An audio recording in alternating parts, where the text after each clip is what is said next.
Graça, misericórdia e paz da parte de nosso Senhor e Salvador Jesus Cristo. Amém? Hoje nós vamos ler um texto que está na primeira epístola de Paulo aos Coríntios, capítulo 6, versículo 12.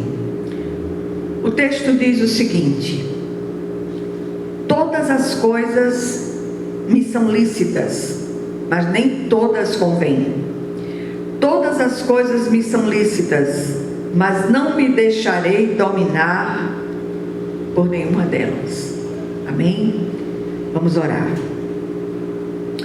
Senhor nosso Deus e nosso Pai Celestial, clamamos a Ti, Senhor, que o Senhor venha falar aos nossos corações de um modo vivo e singular, falando com cada um de nós em particular, que o Senhor possa nos conceder a graça do discernimento para saber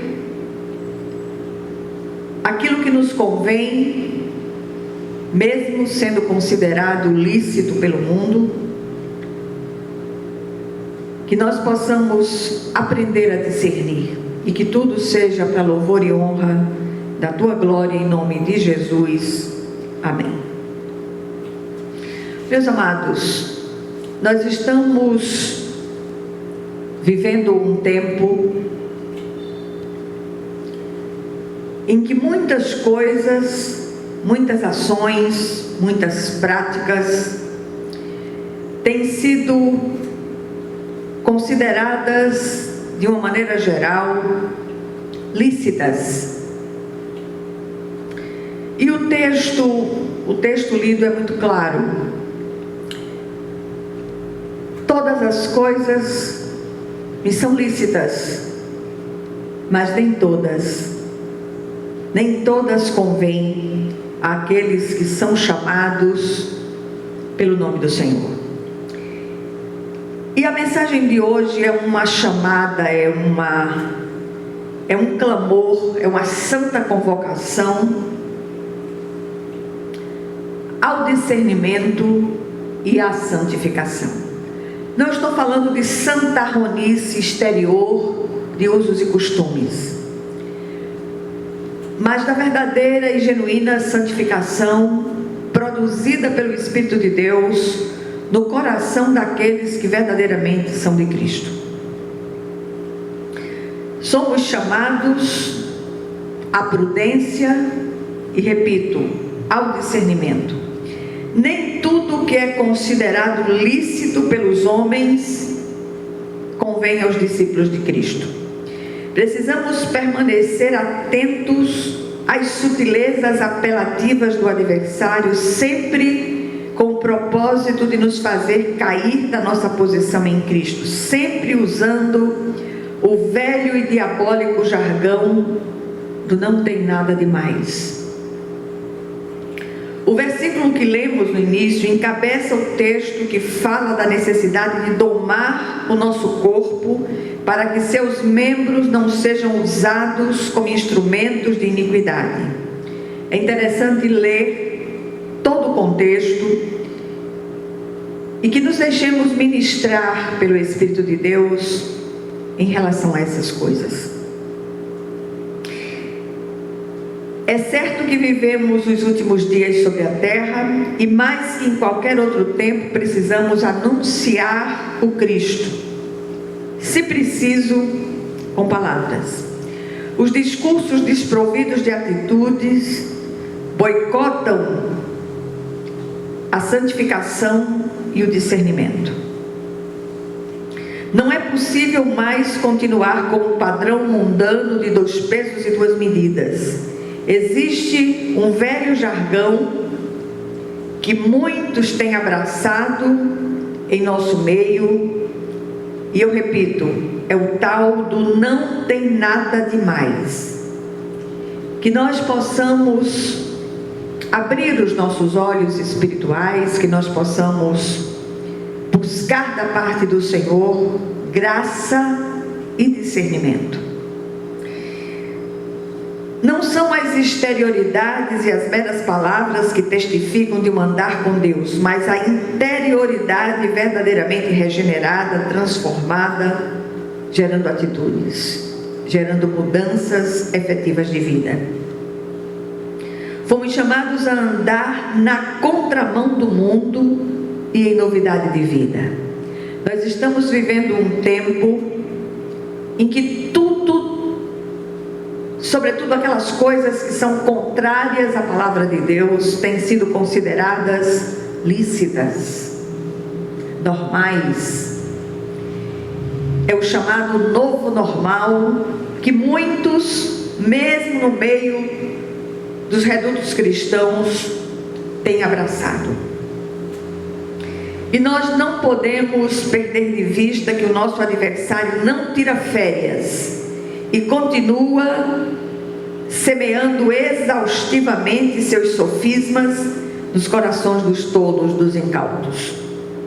Parece que, lamentavelmente, a esmagadora maioria dos que se dizem cristãos tem vestido a camisa com aquele velho jargão, já citado 2 vezes, do não tem nada demais. É preciso acordar. Todas as coisas que são consideradas lícitas pelo mundo não convêm aos cristãos. Razões para as instruções paulinas em relação aos nossos agires por meio do corpo. Primeira razão: se verdadeiramente estamos unidos ao Senhor, somos um espírito com Ele. E no versículo 17 do contexto diz: mas aquele que se une ao Senhor é um espírito com Ele. Um direito lícito torna-se pecado quando pode prejudicar a pessoa em questão e aos outros, ou mesmo ferir ao Senhor, que nos resgatou e uniu a Ele. Quando o apóstolo Paulo diz aos Filipenses: tudo posso naquele que me fortalece, ele falava num contexto de sofrimento. E uma das primeiras expressões que sugere e complementa a ação do texto é suportar. Tudo posso suportar naquele que me fortalece. No Senhor podemos resistir aos apelos da carne, tudo podemos renunciar e assim por diante. O que tem faltado a maioria dos cristãos contemporâneos: presença soberana do Espírito no controle da casa espiritual que somos nós. Se o Senhor é o nosso dono realmente, então entreguemos a Ele as chaves do santuário, o qual somos nós. Ele vai determinar o que nos convém ou não. Devemos nos apartar até da simples aparência do mal. Isto para não causar escândalo aos que estão ao nosso redor e são ainda fracos na fé. A segunda razão para as instruções paulinas encontramos nos versículos 18 e 19 do contexto. Nosso corpo é santuário de Deus. E os versículos 18 e 19 dizem: fugir da aparência, aliás, fugir da impureza. Qualquer outro pecado que uma pessoa cometer é fora do corpo, mas aquele que pratica a imoralidade peca contra o próprio corpo. Acaso não sabeis que o vosso corpo é santuário do Espírito Santo, que está em vós, o qual tendes da parte de Deus, e que não sois de vós mesmos? Tenho pensado muito na falsa ideia de liberdade que tem permeado os meios cristãos dos nossos dias. Aceita-se tudo, abraça-se tudo, sem a preocupação de perguntar ao Senhor se Ele aprova. Essa liberdade tem descambado para a libertinagem, para a licenciosidade, que dá vazão às inclinações da carne. Usa-se tudo, vai-se a todos os lugares, associa-se com todos, pratica-se de tudo. Qual a diferença então entre o cristão e o mundo? Para o mundo tudo é lícito, para nós, mesmo o que é considerado lícito, nem tudo nos convém. Cabe a nós não permitir que nada nos domine, a não ser o próprio Senhor. Recebemos tudo sem questionar. Esquecemos de que crer não nos isenta de pensar, de ponderar sobre as nossas escolhas e sobre aquilo que é tão generosamente oferecido a nós. O Santo Espírito que habita no verdadeiro cristão dá o tom das nossas decisões e inclinações. A questão é o quanto temos alimentado tanto a nova quanto a velha e teimosa natureza que insiste em permanecer. A mais bem alimentada será fortalecida e permanecerá. Por isso, muitos, ao darem vazão aos anseios da carne, distanciam-se do Senhor. Em terceiro lugar, ou a terceira razão para as instruções paulinas, em relação aos nossos agires por meio do corpo, fomos comprados por preço de sangue, não somos de nós mesmos. Precisamos glorificar ao Senhor por meio do nosso corpo. O versículo 20 diz: porque fostes comprados por preço, agora pois, glorificai a Deus no vosso corpo.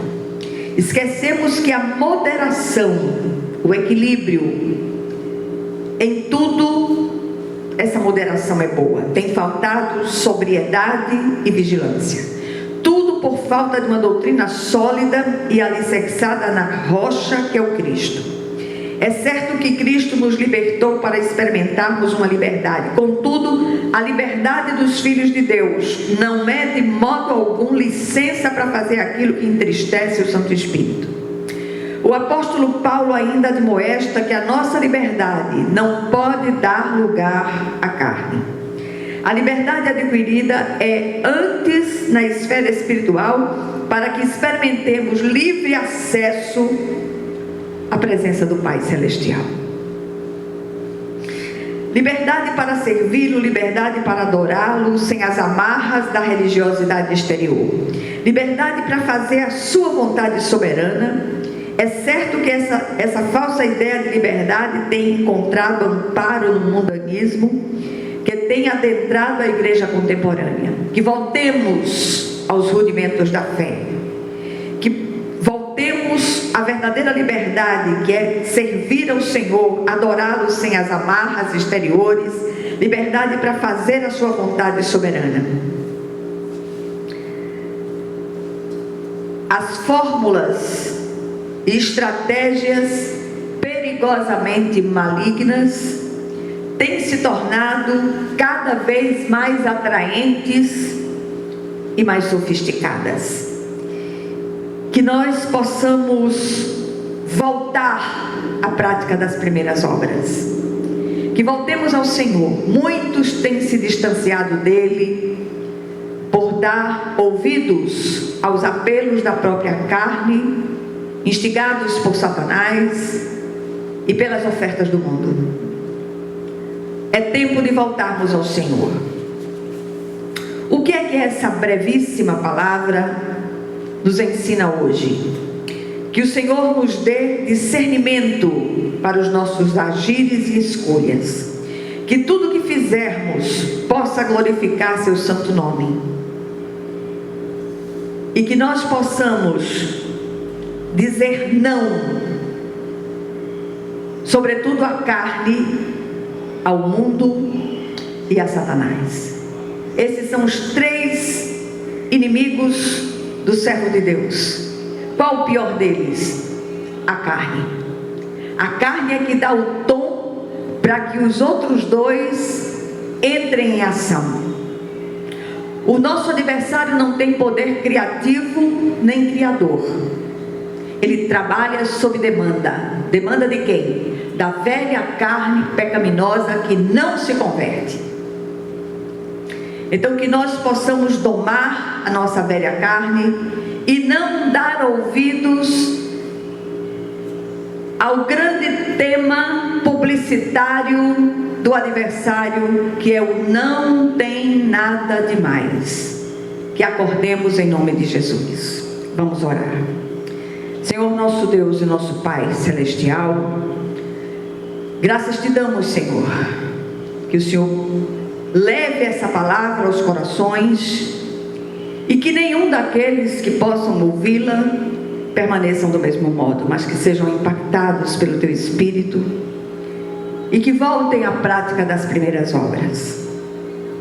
Que o Senhor visite cada um de nós continuamente e não nos permita alimentar a velha carne pecaminosa com os seus anseios malignos que entristecem o coração do Pai.